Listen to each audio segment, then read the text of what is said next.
The cameras were rolling. The audience was silent. And then, for the first time in over 20 years of facing humanity's darkest moments on television, Dr. Phil McGraw did something no one expected.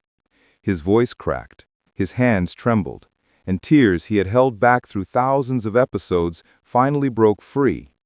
It wasn't a celebrity confession. It wasn't a scandal or a shocking revelation. It was something far more powerful. It was a 10-year-old boy holding a crumpled piece of paper, speaking words that would shatter every defense mechanism the seasoned psychologist had ever built. This is the story of the day Hope walked onto that stage in the smallest, most unexpected form, and reminded everyone watching what it truly means to be human. The taping of that Thursday afternoon had started like any other. Studio lights at full intensity, audience members settling into their seats, production assistants checking microphones, Dr. Phil reviewing notes backstage, mentally preparing for what the show's producers had described as a challenging family intervention case. The guest list seemed straightforward. The Patterson family, mother, father, and their 10-year-old son, Michael. The case file read like so many others. Financial devastation, medical crisis, a child battling a rare autoimmune disease, parents drowning in debt, working 3 jobs between them, watching their son's childhood disappear into hospital rooms and treatment schedules. Dr. Phil had handled cases like this before. He knew the script. Assess the situation, provide resources, connect them with medical experts, offer financial counseling, send them to treatment facilities if needed. Keep it moving. Stay professional. Don't let it get too deep. But something about this case felt different from the moment he read the file. There was a note attached from one of his producers. "Dr. Phil, you need to see this one yourself. The boy asked to bring something. We don't know what it is. He won't tell anyone. He says, it's only for you." When the Patterson family walked onto that stage, the audience saw what America would soon see. A mother whose eyes had forgotten how to smile. A father whose shoulders carried the weight of every bill collector's call. And a small boy with a backpack that seemed too heavy for his fragile frame. Michael Patterson was small for his age. The treatments had taken their toll. His skin was pale, his movements careful, as if his body was made of glass. But his eyes held something the medical reports couldn't quantify, a light that shouldn't have survived what he'd been through. The studio went completely silent as Michael clutched that backpack like it held the secrets of the universe. Dr. Phil began the way he always did, calm, direct, establishing the facts. "Mr. and Mrs. Patterson, help me understand where you are right now." The father spoke first, his voice hollow. "We're drowning, Dr. Phil. We've lost our house. We're living in my sister's basement. I work 2 jobs. My wife works nights. We barely see Michael. And every day we watch him fight this disease, knowing we can't afford the treatment that might actually save him." The mother couldn't speak. She just shook her head, tears streaming down her face. Dr. Phil turned to the boy. "Michael, how are you doing with all this?" The boy looked up at him with those impossibly old eyes. "I'm okay, Dr. Phil. I know Mom and Dad are trying really hard." "Do you understand what's happening? Do you know why you're sick?" "Yes, sir." "They say the treatment might not work. And I know Mom and Dad are scared because I hear them crying at night when they think I'm asleep."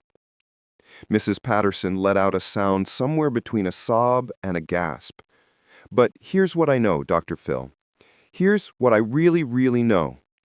Michael looked up from his notebook, making eye contact with the man who had counseled presidents and confronted criminals, who had stared down addiction and abuse without flinching. Being alive is the miracle. Not being healthy, not being rich, not having a big house, just being alive and getting to love people and having people love you back. That's the whole thing. That's everything. But what happened next is something no one in the room or watching at home saw coming. Dr. Phil's hand moved to his face, his fingers pressed against his eyes. His shoulders, always so square and confident, began to shake. And then, in front of 300 audience members, a television crew, and eventually millions of viewers, Dr. Phil McGraw broke down. Not a polite tear, not a dignified moment of emotion, but a real, raw, human collapse of every professional wall he had built over 2 decades of maintaining composure through humanity's worst moments. He tried to speak. His mouth opened. No words came out. He shook his head, overwhelmed by something he hadn't felt in years, the pure, unfiltered truth of a child who had every reason to be bitter, angry, and broken, but had instead found something that most healthy, wealthy, comfortable adults spend their entire lives searching for. Michael, seeing Dr. Phil's reaction, did something that would later be called one of the most powerful moments in television history. He closed his notebook carefully, climbed down from his chair, and walked over to where Dr. Phil sat on the edge of the stage. The boy was so small, Dr. Phil so large. But in that moment, it was Michael who seemed to tower over everyone in that room. He held out his notebook. "This is for you, Dr. Phil, because I know you help people every day, and sometimes people who help people forget that they need help too. This is to remind you why you do what you do." Dr. Phil took the notebook with trembling hands. The camera caught the moment his fingers closed around it, the slight weight of it in his palm. A child's handwriting, crayon drawings, the distilled wisdom of someone who had looked death in the face and chosen hope. "Anyway, Michael," Dr. Phil's voice was broken, raw, real. How did you find this? How did you learn this?" The boy smiled. Not the smile of someone trying to be brave, but the smile of someone who genuinely meant it. "I didn't find it, Dr. Phil. It found me. When everything got taken away, all that was left was what actually mattered. And once you see it, you can unsee it." The audience was crying. Not quiet tears, full, heaving sobs. People holding each other, strangers gripping each other's hands. The cameras captured it all.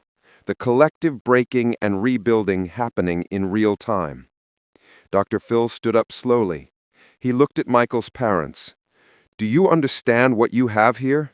Do you see what this boy is teaching, not just you, but everyone watching?" Mr. Patterson nodded, unable to speak. Mrs. Patterson was openly weeping, her hands reaching for her son. Dr. Phil turned to the camera, to the millions who would eventually watch this. His face was still wet with tears, his voice was thick with emotion. "I have sat in this chair for 20 years.